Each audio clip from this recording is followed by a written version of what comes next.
احمد ثابت تو پاس رضاییان توپ میخواد باشه محبت پاسشون جالب نیست از راه میفته یه پرسپولیس تو دروازه حالا ریوان دروازه باز شد گل برای پرسپولیس مهدی طارمی بازیکن استقلال موقعیت دارن خسرو حیدری یه پاس بلند مکانی بیرون میاد برهانی زله شارژ برهانی میزنه و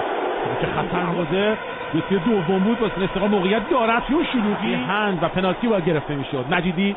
فرزاد خسرو حیدری میفرسته تو بلنده یه ضربه سر از روی خط بیرون در آوردن هنوز موقعیت داره استقلال تو حساب ویژه‌ای باز میکنن احمدزاده یه ارسال خطرناک یه ضربه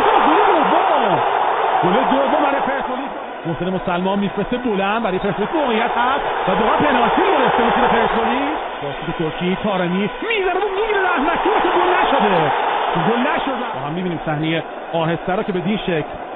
حیدری استقلال موقعیت داره یه ضربه قشنگ راه میده بازم خود محسن مسلمان استارت میزنه میفرسته روی دروازه خالیه یه ضربه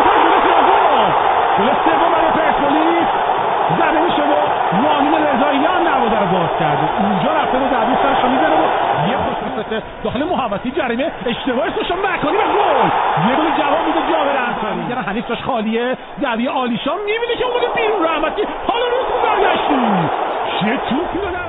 موخیزه بازیکن پرسپولیس رضاییان میزنه خطرناک قشنگ این ضربه رو میزنه پرقدرت مدافعان پرسپولیس خورده مگویان تو بلو بره میتونه خطرناک هم باشه یه پاس پشت هم یه مدافعان استقلال دو در مقابل یک هستن طارمی حسیش میونه یا پاس میده طارمی پاس میده گل سوم نه چهار تا میشه حالا گل چهارم برای پرسپولیس پاس با طارمی تا مسلمان استقلال رو 4 تایی بکنه بدینی کارشو سخت میکنه توپشو زدن و حالا داور خطا رو گرفته کرد اینجا امید ابراهیمی حرکت میکنه ضربهشو میزنه به گل برای استقلال 4-2